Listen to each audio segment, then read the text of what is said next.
Good afternoon, camping Kiwis. So it's Anzac Day today, and I was at Pukekohe this morning, taking part in the Anzac March for the veterans. So yep, I did that this morning, and then I opted to take a little walk around my housing estate with the dogs, and I found a couple of spots that I think might be suitable for a stealth camp. So what else can I do? I've got the day off. Like I say, it's Friday, Saturday tomorrow. I thought, let's just go out and have a bit of a stealth camp. I've got some good food to eat tonight. I'm still on my diet, which is working well. And I've got a new microphone that I'm trialing. I think it sounds a bit tinny, but it's clear. I don't have to shout anymore, so the phone doesn't. So the phone picks me up. But yeah, so I'm heading out to the campsite now. I've also got a new cook system that I'm going to use. Fingers crossed, it's going to hopefully be my go-to piece of kit. And I'll explain why later. Anyway, let me get along the track a bit more. My house is behind me about 2 minutes. I'm just literally walking along the footpath, and I'll head into the camping area very, very shortly. I will bring you back once I hit the track to get in. See you soon. Right, for some reason she's pretty dark out there. I don't know why. Anyway, I'm just heading over there. We've got 2 cars already parked there, and yeah, let's have a look and see what's going on. So, oh my god, there's more cars than I thought. So we've got some guy there now. He's getting into his Ranger, I think. We've got 2 cars here, one at the end there. So let's go and have a look and see what it's like down at the beach before I get into there, just so no one finds me. I'll bring you back in a minute. All right, guys, it's pretty busy. I've got to try and get into my spot. It's getting dark. Sun's going down. It's 29 minutes past 5, and sunset is it's 5:45 or thereabouts. So I'm just walking down, and this might look familiar. This is where I did my where I walked to do my beach camp, which was way up the end there. Let's see if I can get a photo. I'm going to walk down to the beach for a minute, because I've got a guy and his partner with their dog up there. Just getting into the cars. Got 4 more people out on the mud flats. I'll just spin you around in a second. But tide's out now. It was in this morning, and it looked absolutely fabulous this morning. Looks pretty horrible at the moment with the sand and the mud. But yeah, let's spin you around so you can have a good look at where we are. So if you trace all the way along here, it goes round past the Christian camp. I went right past the headland at the end there. Let me see if I can zoom you in a bit. I don't know if I can zoom you in. There we go. So where the big tree is at the forefront there, it just move along just to the end of the camera here. And that was where I was on that night time, just at the end of that peninsula there, camping away on the beach there. So yeah, so as you can see over my shoulder, the sun's going down. I've got some people out there on the beach, on the mud flats. I'm going to see if I can get into my spot and sit down and just chill for a while. So what I'll do is when I get to the top, I'll flip you around so you can see what I see. So here we go. I'm currently walking across the top of the area. So that's the housing estate there that I live on, just further up, and this is where then I'm putting in another part of the estate. So let's just walk in and see if I can find a spot to camp. I did find one this morning. It's pretty tight, but I just want to get further in. So I had thought about here, but it is quite close to the footpath there. You could probably see me in that car. Look at the view though, eh? And those people are just down there, so I'm going to keep moving. I even thought about just here. It's nice and flat, but again, it's still a little close to the end of the road there. I'm getting a bit further away now, and I've got a bit more cover at the front of me, but I'm losing cover at the back. So let's keep walking. But this is where I intend to sleep tonight, around here.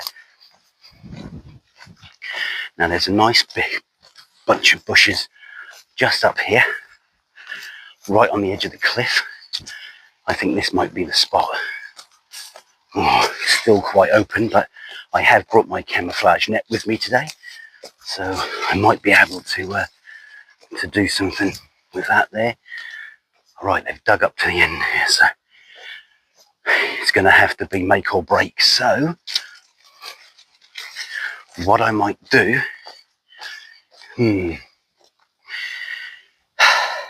right, I've got the option of here, and that's my view. The only problem is, you got the houses at the back of me here. You can still see me if I stand up. I might try back further. It's going to be a bit more risky for me, but hey, you know, what's stealth camping without a bit of a risk, eh? I just need a bit of just a little bit of cover. This is the spot here. It's a nice flat spot just there. I can put the bivvy right up against it. I can then put the poncho, I put the bivvy right into this corner here so it's covered, and the hoops this side, and then I can put my tarp out, and maybe what I can do is I can put my my camo net up. So what I might do is I might have a sit down and have a little wait to see what happens. Let's see. Right guys, I'm just sat on the floor at the moment. Those guys are at the beach right on my back. They're just walking straight towards me. I don't think they can see me because I've got a great big flax in front of me. I'll just spin you around. Just bear with. So there's that's the big flax I'm talking about. And they're heading straight up this piece here. You might see them go through the gap there. I'll see if I can zoom in a bit. I think they may even be under.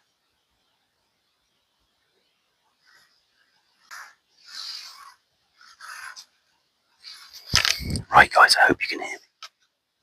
So those three guys that were on the mudflat, they've come straight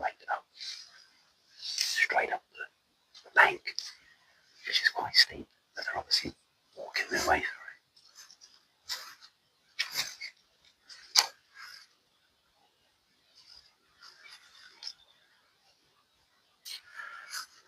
Right guys, I'm just going to have to keep, excuse me, I'm going to have to keep my voice down just a little bit for now.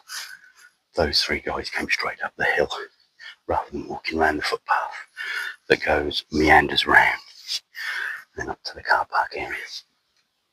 They came straight up the hill, literally straight towards me. But it gets quite thick and quite steep just to my left, just behind you. So they've had to go further left and then up at an angle. Sounds like they could be getting into the cars that were parked down as we walked up.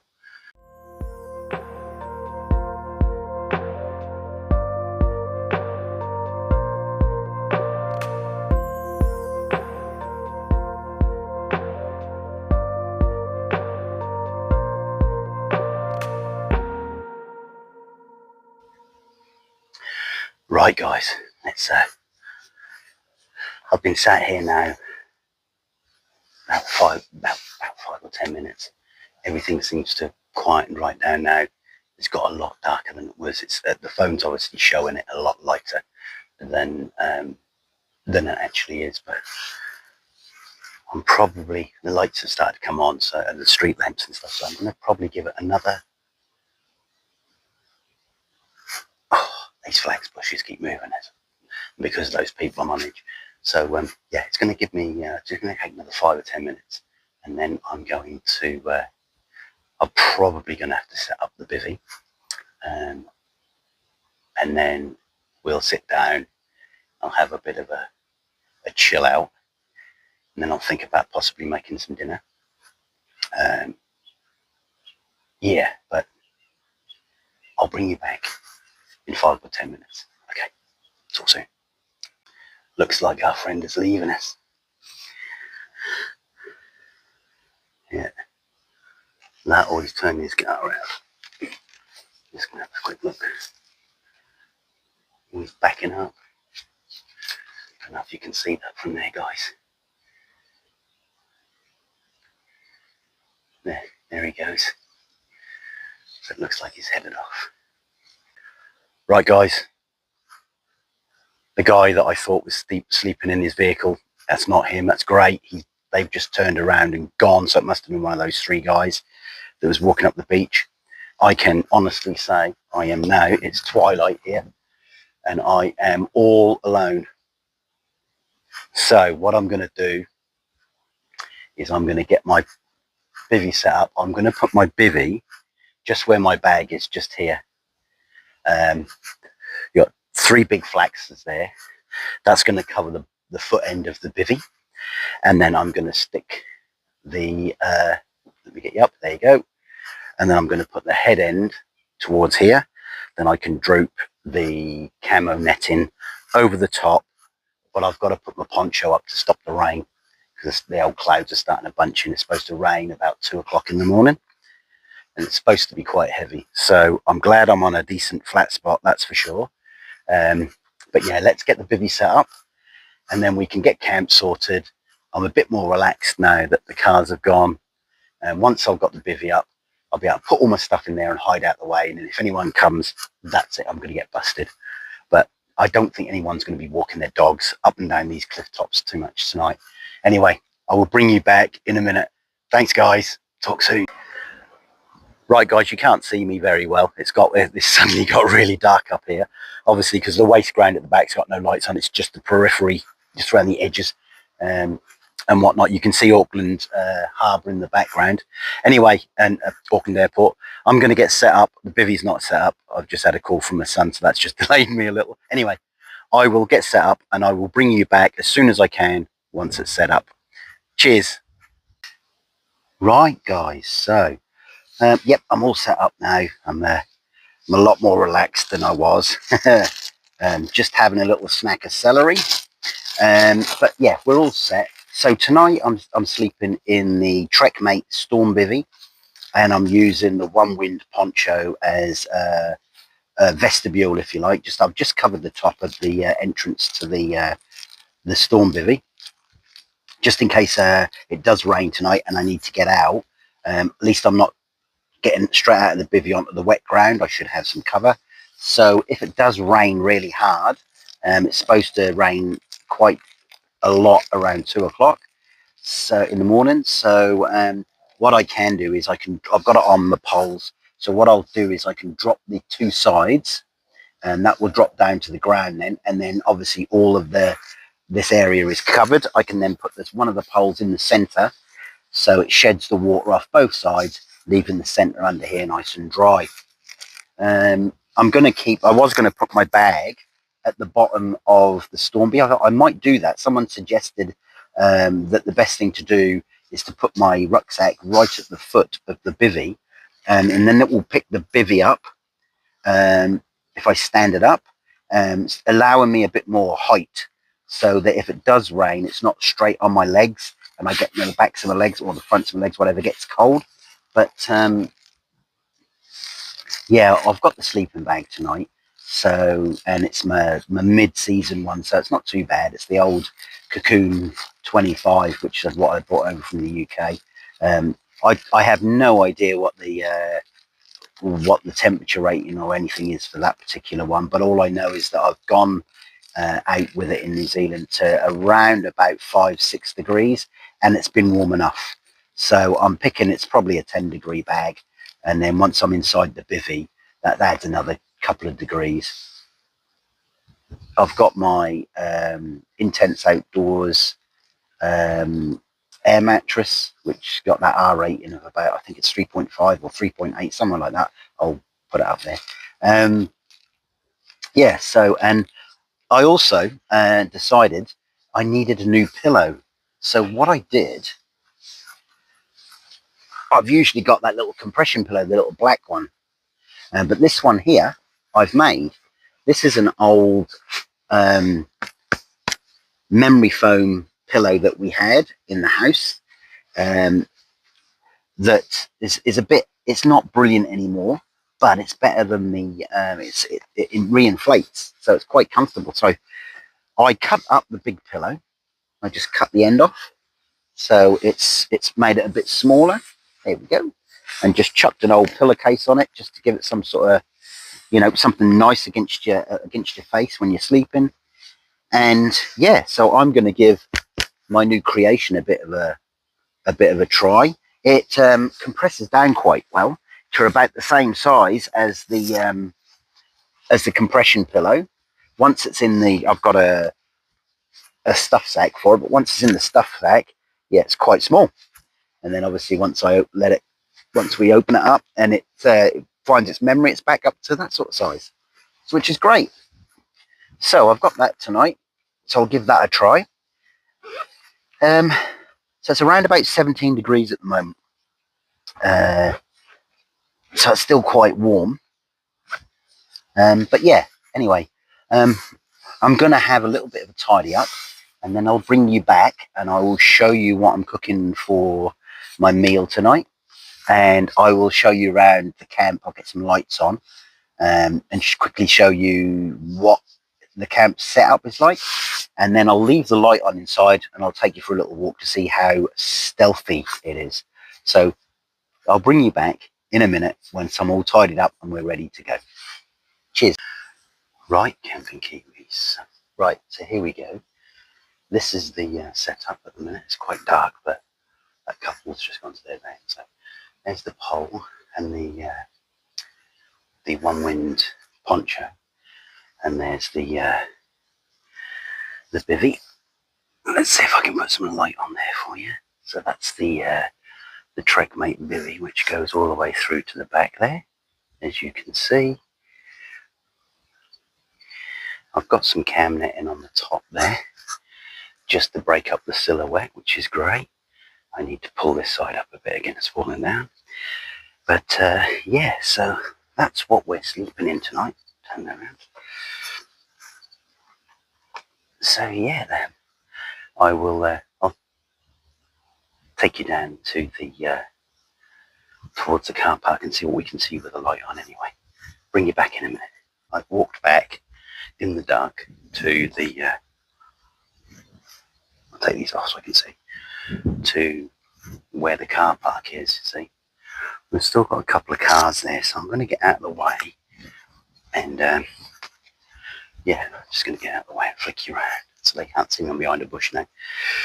So from here you can't see my camp at all, and I've got the light on full, which is really good. You can when you walk closer, but I will spin you round and you can have a look. Just bear with. Right, so this is where we are. So I'm camped just up on that other side there. I'll walk you towards it. And once I'm under the light at the moment, so I've got to be a bit careful. I have a torch in my pocket, so I'll walk you forward and you can see how stealthy it actually is. Try not to fall over or down the cliff. All right, here we go. Right, no one's there. Okay, so we're now entering the bushes area. I'm going to put a torch on now so I can see where I'm going, because it's quite dangerous. Right, here we go. Right, so yeah, just keep that low. Keep that hidden best I can. So we're walking in the bush towards the campsite now. I'm just trying to find my way back through. Oh, here we go. There we go. And from here, you can't see the camp at all. Not really, but I've got to be careful because cliff edges there. So let's go around the tree. Right, and we got these big flax bushes here, and you can just about, I think you can just about make the glow now of the camp. Let's get through here. Oh my god.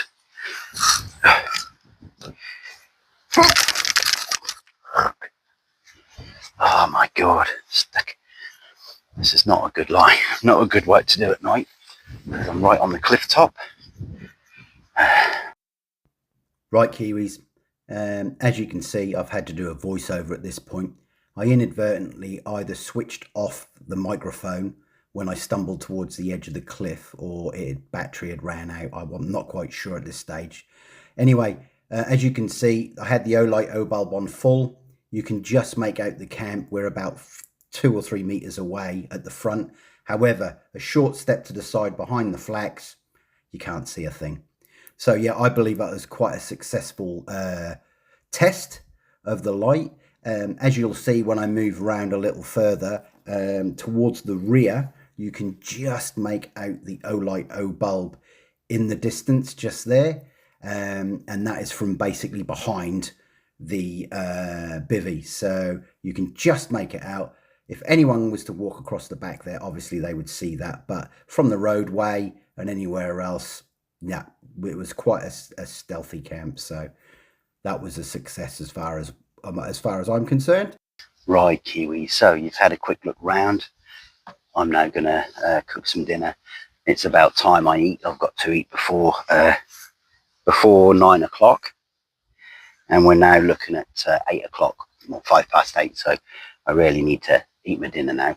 So I'm going to show you my new cooking system. So I went out and I bought the Firemaple X2, I think it is. I've got it here now. I'll flick you around. You can have a look at it as I open it and start. This will be the first time I've used it. So let's have a look and see what it's like. Cheers. Again, sorry, Kiwis, but I seem to have lost the audio here. I think the mic may have inadvertently turned itself off, or the battery's gone flat. But as you can see, the Fixed Star 2 from Firemaple comes in a lovely net bag. There's the pot. It's got this green neoprene type cover on so you don't burn yourself when the pot gets hot. The spoon and fork, the spork and spoon that I've got in there, they don't come with the pot, but it was just to demonstrate I can get those in there. My whole cook eat system will all be in one bag moving forward, which is great. It's just what I was looking for. But as you'll see, it's got the neoprene on the outside, which is obviously, like I say, it doesn't burn you. There's a little cable on the front. You just need to push the handle down on the top there slightly, as you see, and the little cable undoes. Well, this is just to stop the lid popping off during travel. The handle folds down, locks into place. The little plastic lid comes off. Good thing about the plastic lid is it's got a little vent hole for the steam, but it also can be used as a strainer for if you've got ramen noodles or anything like that, pasta, etc., etc. Now, my favorite part is the ring I've just taken out. This can be used on top of the burner, so you can put a standard pot, not necessarily the Fixed 2 pot, but the standard pot, frying pan, whatever you want on top.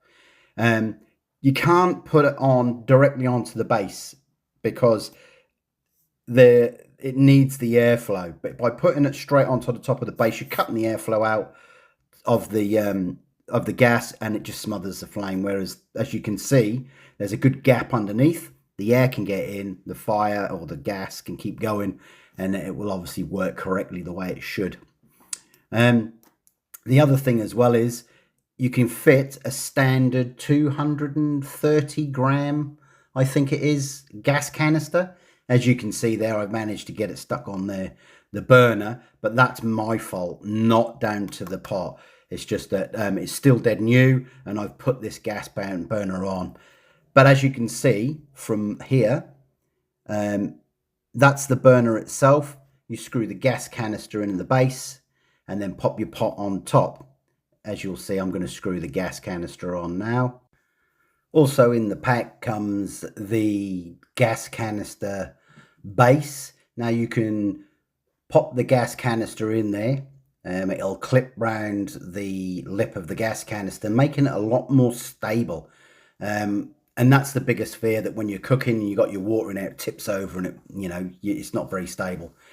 But then, as you can see, you've got these fins on the bottom of the pot there, the heat exchange unit. So that's supposed to make them much more efficient. And obviously, it helps to heat that water up a lot quicker. So that just fits on the top and just literally twists and locks into place, as so. As you can see, I'll give it a shake. It's very, very stable now you've got that base on there. The ring itself obviously fits onto the top portion of the burner where the pot screws into. It literally just fits on the lid, on the lip of the burner. And like I'm showing you there, the little holes in the side is so that airflow can get through. Because if you put a pot on top, it cuts the airflow out and the flame will die. Whereas, as you can see here, the little clips fit over the edge. They do lock into place on the same locks. I'm struggling because obviously I've never done it before. As you can see, I haven't got it all set up properly yet. I haven't pushed the top one out. Like I say, first set up. But yeah, it fits on top, and there you go. And because you've got that gap between the base and the bottom of the pot, air can get in. The flame stays alive and doesn't die on you. So yeah, it's my favourite part of the pot.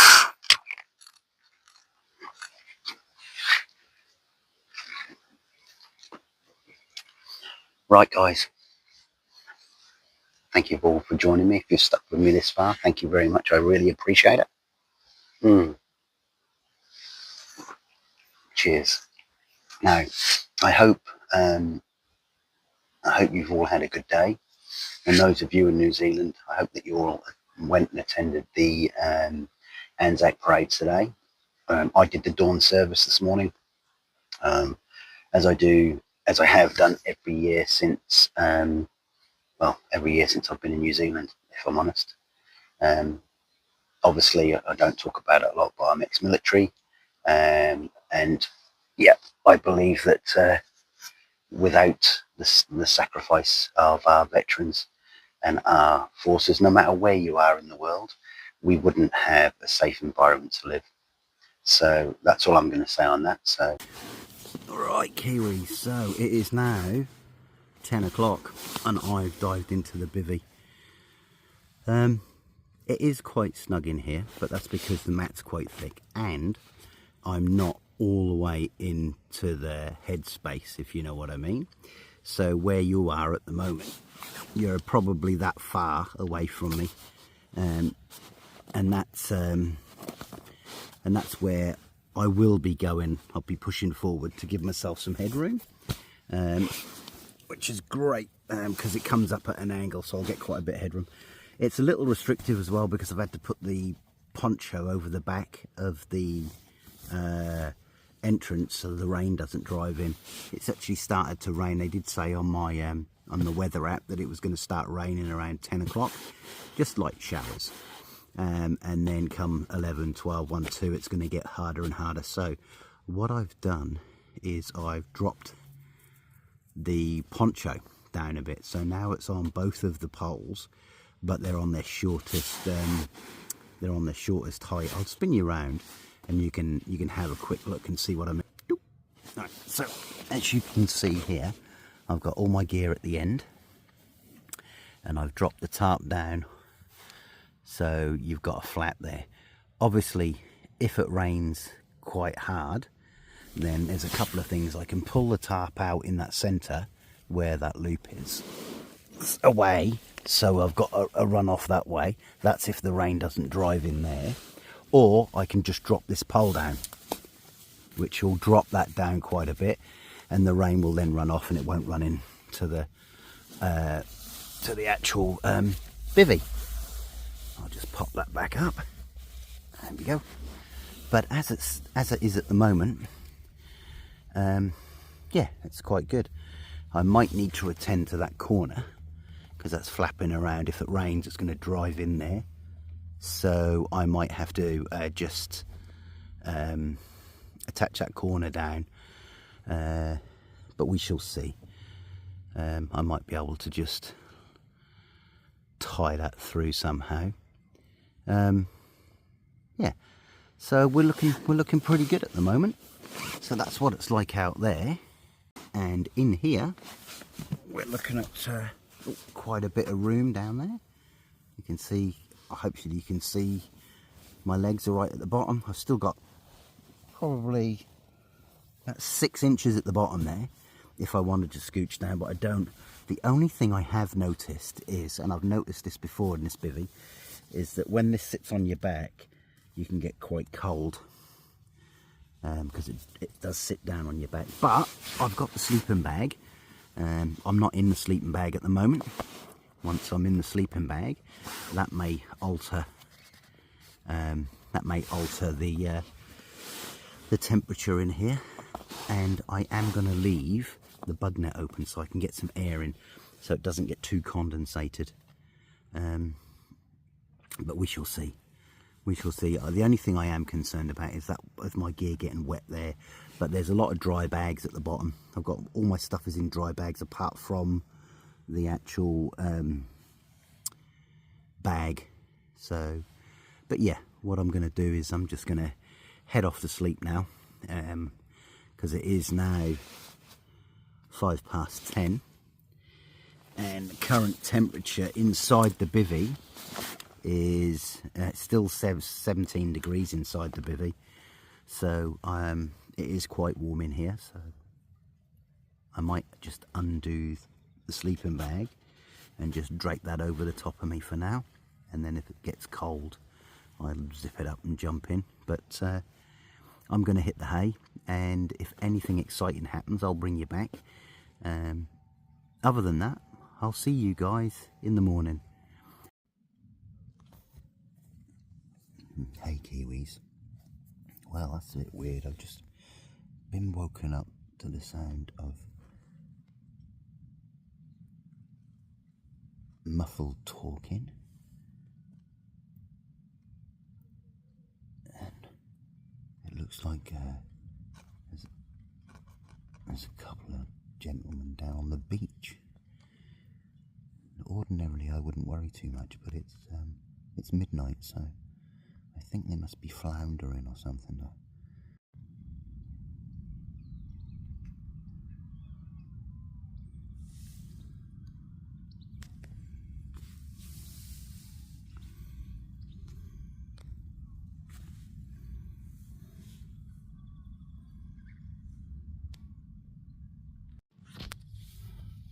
Well, good morning, camping Kiwis. It's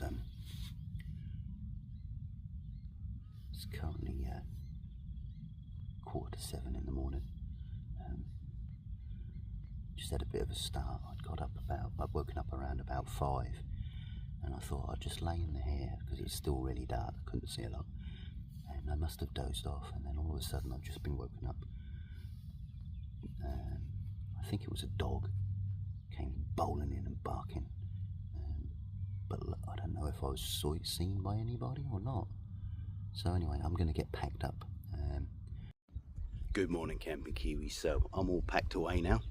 I'll just show you where I am. The sun's starting to poke out, so there we go. Look at that. Sun's starting to poke up over the horizon over there, and there's the swans again. So this was my campsite just here. As you can see, there's no trace. You wouldn't, apart from the ground being a bit flat. So yeah, so that was me last night. Bit of a rude awakening this morning. I still don't know what it was. I couldn't find a dog, I couldn't find a person, so I'm assuming it could have been one of the seabirds in the area, geckos, one of the cranes, something like that. Anyway, thank you for joining me. I appreciate that you're still here. Don't forget, if you like what you saw, hit that like button, and if you want to see more, please hit that subscribe button. It does help the channel a lot, and like I've said previously, I really would like to grow the channel a little more. yes, like I said, it's not, I don't want to have millions and millions of viewers, just a few, so I could do some lives and interact more with you guys. Anyway, don't forget, you're always welcome to make a comment if you think I could do something a bit better, or you think I should use another piece of kit, or do a review on something that I've got. Feel free to shout out, put it in that comments, and I'll reply to you. So that's it for today's camp. I'm about to head home, which is literally just over there. So I will catch you guys all on the next one. Have a great time, and I'll see you soon.